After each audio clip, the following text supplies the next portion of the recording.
우리의 구원자 예수님께서 사망 권세 이기시고 죽음에서 부활하셨습니다.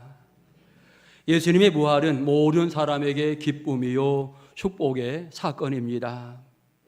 예수님 부활하셔서 모든 사람에게 영원한 소망이 되셨습니다. 예수님 부활하셔서 인류 구원의 길을 활짝 열어놓으셨습니다. 그리고 부활하신 주님이 지금 우리에게 약속하십니다. 내가 세상 끝날까지 너희와 항상 함께 있으리라. 부활하신 주님의 놀라운 사랑, 여러분들 그 주님과 함께 동행하는 복 있는 성도들 될 수 있기를 축원합니다. 누구와 함께 하느냐 굉장히 중요합니다. 좋은 사람을 만나면 행복합니다. 친구도 잘 만나야 하고 직장 동료도 잘 만나야 합니다. 우리 이웃도 잘 만나야 합니다. 그래서 누구와 함께 하느냐 굉장히 중요하고 어떤 종교를 가지느냐 또한 중요합니다. 세상 사람들은 여러 종교 중에 하나라고 기독교를 이야기하지만 오늘 성경을 보더라도 우리 기독교는 유일한 종교, 구원의 종교, 부활의 종교인 것을 성경은 분명히 말해줍니다.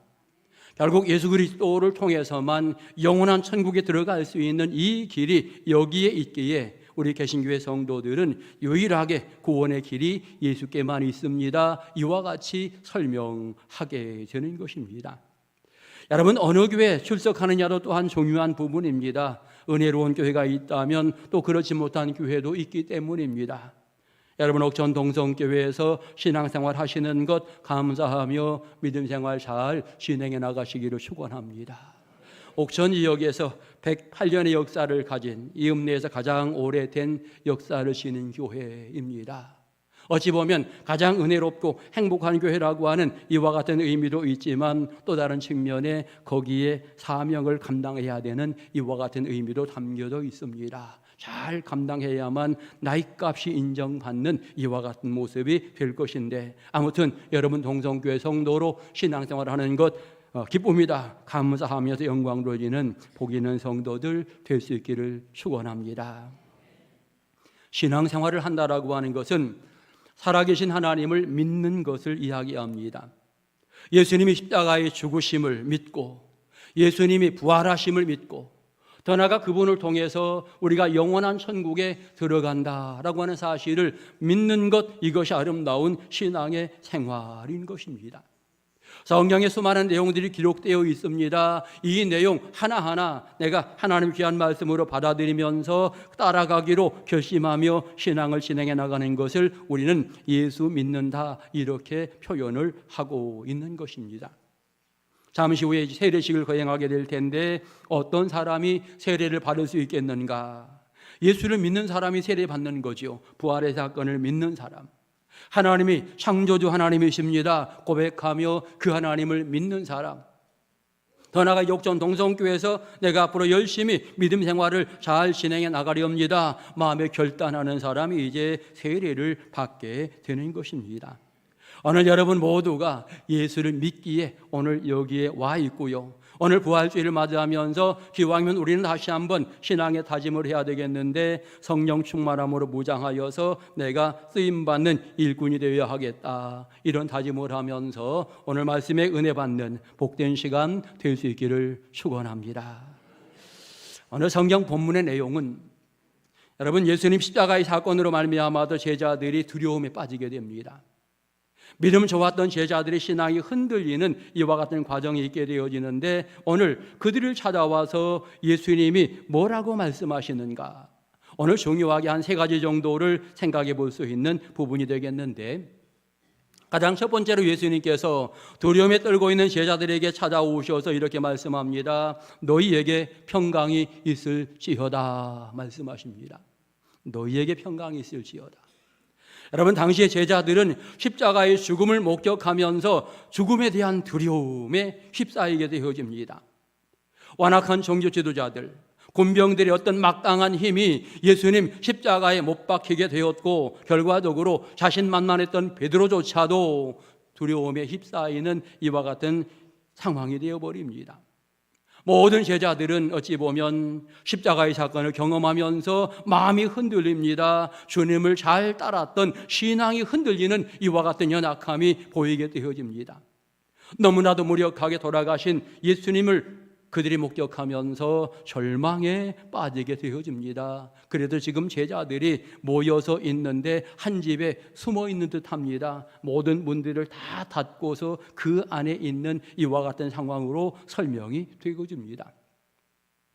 그런데 예수님께서 바로 이들을 찾아오시게 됩니다. 부활하셔서 가장 먼저 이들을 찾아오셔서 하시는 말씀, 너희에게 평강이 있을지어다 라고 이렇게 말씀을 하고 계십니다.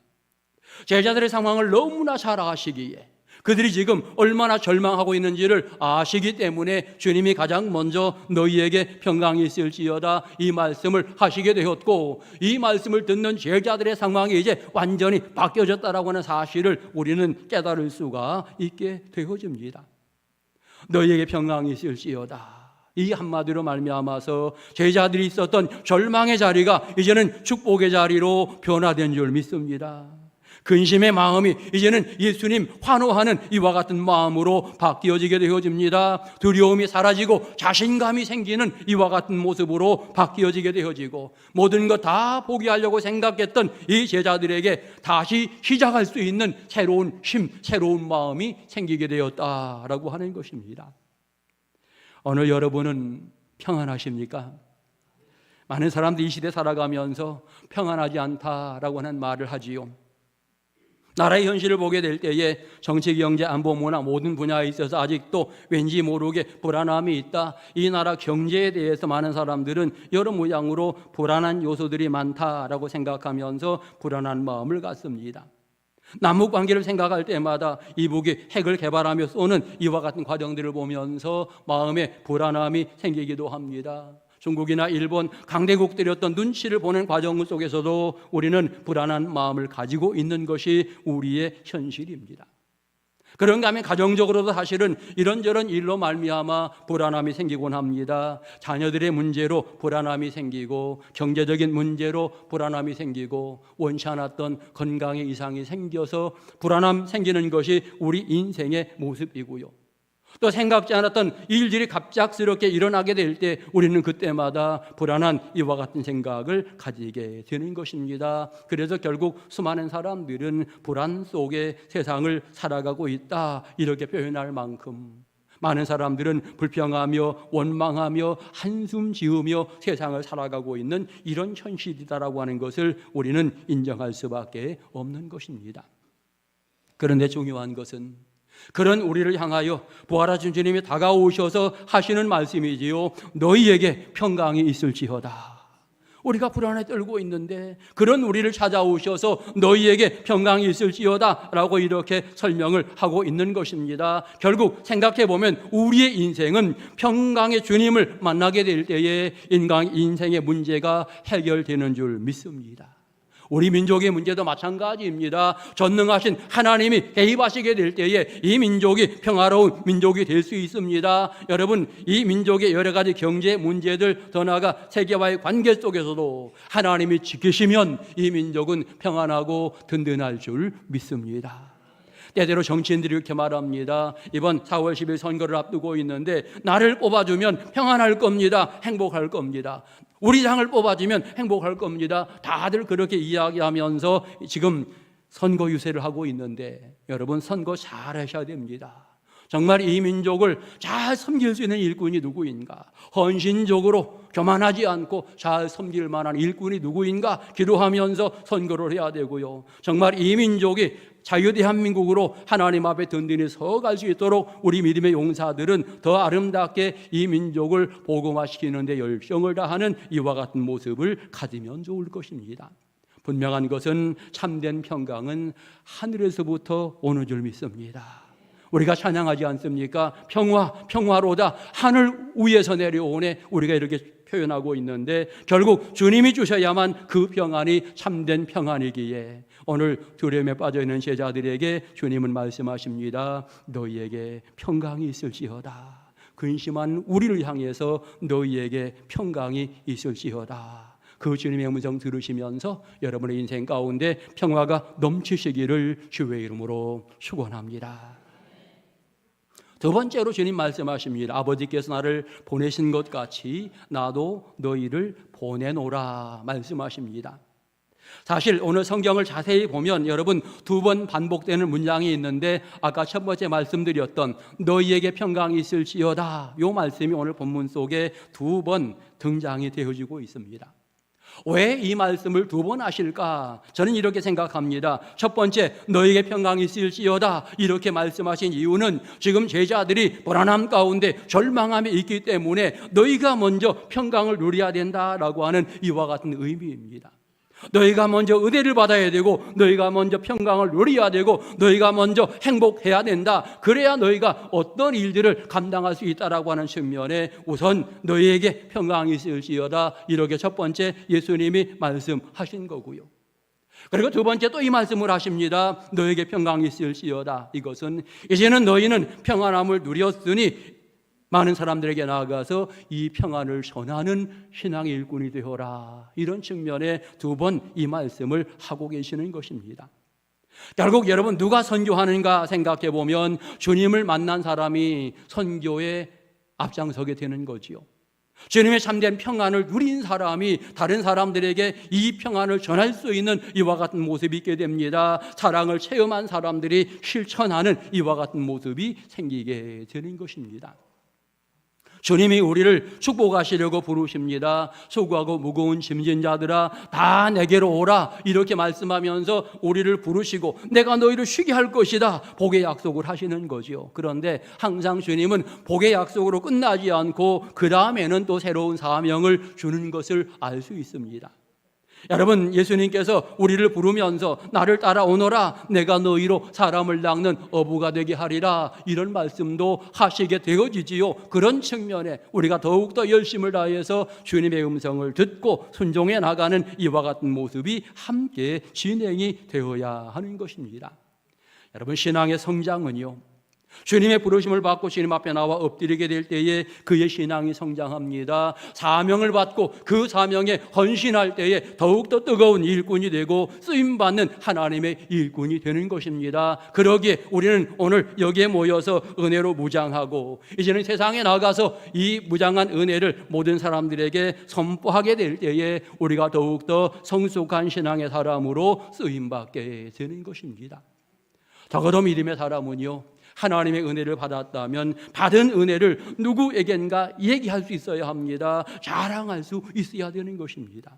세상에서도요 어떤 좋은 일, 행복한 일이 있으면 말하고 싶어 견딜 수 없습니다. 그래서 이 사람에게 가서 말하고 저 사람에게 가서 말하는데 여러분 마찬가지 아닙니까? 부활하신 주님의 놀라운 소식을 내가 분명히 확실히 믿는다면 내가 확실히 믿어진다면 이제는 이 소식을 많은 사람들에게 말해서 당신도 나와 함께 이 부활의 감격에 동참합시다 이렇게 말하는 것 옳지 않겠습니까?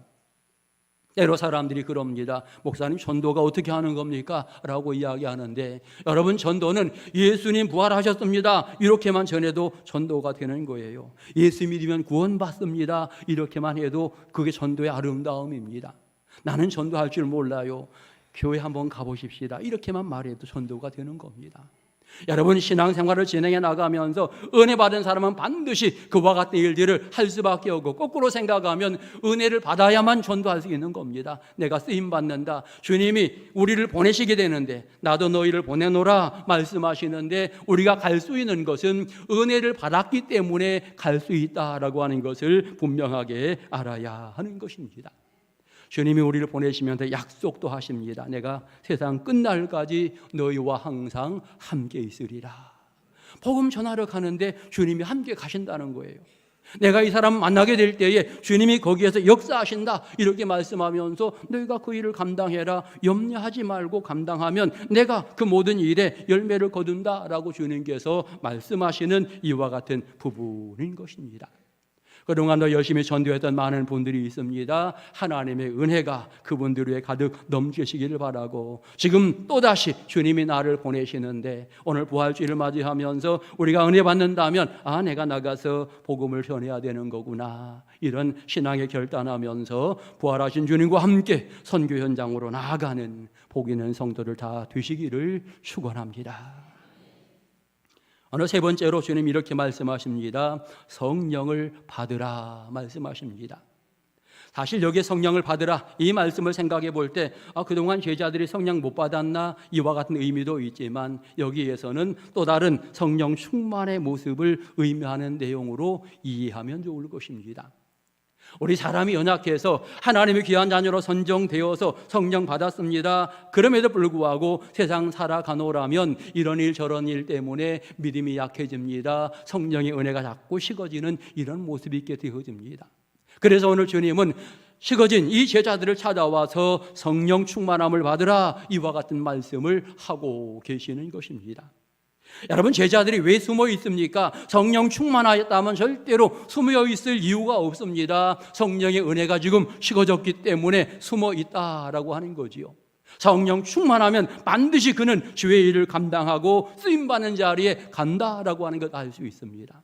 여러분, 구약의 시대에도요, 하나님의 영이 임하는 사건들이 여러 번 소개가 되어지는데 언제 하나님의 영이 그들에게 임하게 되어지는가? 그들이 부름받고 할 일이 있을 때, 하나님이 시키실 일이 있을 때, 그들을 보낼 때 항상 하나님께서는 성령으로 충만하게 무장해서 일꾼들을 보내는 모습을 보게 됩니다. 다윗을 사용하고자 할 때에 하나님의 영이 그와 함께 하시고, 사사들을 세우게 될 때에 하나님의 영이 함께 하심으로 라고 성경은 이야기하고 있습니다. 성령을 부어주셔서 중대한 사명을 감당하도록 하는 이와 같은 과정들을 구약 성경에 많이 보여주고 있습니다. 선지자들 지치지 않고 갈 수 있었던 이와 같은 이유는 성령의 은혜가 있기 때문에, 눈물 흘리며 계속되이 사명을 감당할 수 있었던 이유는 성령의 임재하심이 그에게 있을 때에 이 사명들을 끝까지 감당하게 되었다라고 하는 것입니다. 신약 성경을 보아도 일꾼들이 부름받는 모든 과정 속에 성령의 강력한 역사가 있게 되어집니다. 성령이 임하면서 결국 그들 모두가 사명의 자리로 가고 쓰임받는 자리에 가게 되었다라고 하는 것을 우리는 확실하게 알 수 있는 것입니다. 사실 제자들 십자가의 사건 이후에 굉장히 연약하고 미약했는데 이 제자들 언제 바뀝니까? 우리가 성경을 자세히 읽어보면 사도행전 2장 오순절 마가다락방 성령 임재 사건을 통해서 제자들이 바뀌어지는데, 이제는 더 이상 성령 충만히 받았을 때는 더 이상 주저하거나 머뭇거리지 않는 이와 같은 모습을 가지게 되어집니다. 심지어 베드로, 요한 감옥에 갇히면서도 또 말할 것 없이 그들에게 향하여 선포합니다. 여러분 생각해 보십시오. 우리가 당신들의 말을 듣는 게 옳겠습니까? 하나님 말씀 듣는 게 옳겠습니까? 성령 충만 받으니까 여러분, 감옥에 집어넣는 그들도 두려워하지 않고 담대하게 복음을 증거하는 이와 같은 모습을 보인 것, 이것은 성령의 역사였음을 이야기하고 있는 것입니다. 우리가 초대교회가 행복한 교회라고 이야기합니다. 그 이유가 무엇일까요? 수많은 성도들이 성령 충만함으로 무장해서 나가 실천하니까 행복한 교회가 되었다라고 하는 것입니다. 우리 옥천 동성교회가 역사가 기뻐서 행복한 교회가 될 수 없는 겁니다. 한 사람 한 사람이 성령 충만함으로 무장하고 쓰임받는 이런 모습으로 진행해 나가게 될 때에 은혜로운 교회가 되고 행복한 교회가 되고 부흥한 교회가 된다라고 하는 사실을 깨달아야 되는 것입니다. 그래서 오늘 부활주의를 맞이하며 다시 한번 우리 모두에게 성령 충만함이 부어지는 놀라운 사건의 경험이 있고, 이제 우리가 나가서 하나님의 귀한 진리를 감당해 나가는 이와 같은 열정 들을 가져야 하는 것입니다. 성경 보시면 부활하신 예수님을 만나기 전에 사람들의 모습과 후의 사람들의 모습이 완전히 다르다라고 하는 사실을 성경은 말해줍니다. 엠마오로 내려가던 제자들 생각해 보십시오. 그들의 발걸음이 얼마나 무거웠는지 모릅니다. 터덕터덕 정말 무겁게 고향으로 내려가는 모습이지요. 그럼에도 불구하고 부활하신 주님을 경험한 이후에 그들은 순식간에 예루살렘으로 뜀박질합니다. 걸음이 달라지는 거죠.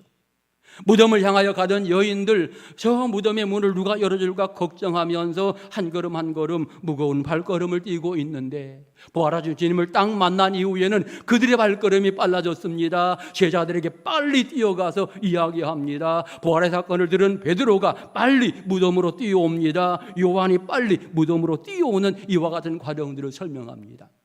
결국 부활의 사건을 경험하게 되었을 때에 발걸음이, 행동이 달라졌다라고 하는 사실을 이야기하고 있고, 이것은 그의 심령이 완전히 바뀌었다라고 하는 이와 같은 부분을 말하고 있는 것입니다. 우리는 오늘 부활주의를 맞이하면서 이제 우리 발걸음이 바뀌어야 합니다. 우리의 행동이 바뀌어야 합니다. 그동안 소극적이었다면 이제는 적극적으로 주님 앞에 서야 하고, 그동안 주저하였다면 이제는 머뭇거리지 말고 전진하는 이와 같은 과정들을 우리가 함께 가져야 하는 것입니다. 우리가 굉장히 바쁜 모습으로 3월 한 달 동안 대신방을 하였습니다. 저는 마음에 생각하기를 4월 첫 주부터 생각해서 4월 첫 주부터 이제 열심히 주의 일들을 잘 감당해 나가며 옥천 동성교회 놀라운 부흥과 변화의 모습들이 있었으면 좋겠다, 이런 마음을 가지면서 3월 한 달 영적으로 강하게 무장하고 4월부터는 모든 성도들이 협력하면서 교회, 예를 들어서 수리나 건축이나 그 외에 복음을 증거하는 모든 일들을 성도들이 정말 전심전력으로 하면 좋겠다, 이와 같은 마음을 가지면서 3월 한 달 영적으로 무장하는 시간을 보내게 된 것입니다. 여러분 모두가 은혜 충만히 받았다면 이제는 발걸음을 좀 빠르게 뛰어가는 이와 같은 부분으로 하나님이 원하시는 그 일에는 내가 적극적으로 감당해 나가는 이와 같은 모습으로 서게 될 때에 우리에게 더 큰 은혜와 사랑이 넘치게 될 것입니다. 분명한 것, 부활하신 주님은 우리에게 평강을 주시는 줄 믿습니다. 그 주님 때문에 여러분의 가정의 문제가 해결되시기를 축원합니다. 기도하는 제목들 응답되시기를 축원합니다. 부활하신 주님의 놀라운 능력 때문에 금년 한 해 우리 옥천 동성교회가 세운 여러 가지 일들이 선하고 아름답게 잘 이루어질 수 있기를 축원합니다. 하나님 선한 일에 쓰임받는 자, 그가 복 있는 자이고 그가 행복한 자입니다. 부활의 감격과 기쁨 속에 자원함으로 주의 일들을 감당해 나가는 복 있는 일꾼들 되시고, 모든 일들 진행해 나갈 때마다 하나님이 나와 함께 하신다 마음속 깊이 깨달으면서 감사하며 순종해 나가는 복 있는 일꾼들 다 되시기를 주의 이름으로 축원합니다. 기도드리겠습니다. 걸어가신 하나님 감사합니다. 부활주일 아침 우리의 마음이 이제는 새로워지기 원하며 뜨거워지기 원하며 이제 주님 앞에 적극적인 신앙의 마음을 가지기 원합니다. 주님과 함께 동행하며 모든 일에 순종하는 아름다운 일꾼들로 축복하옵소서. 우리를 구원하신 예수님의 이름으로 기도드립니다. 아멘.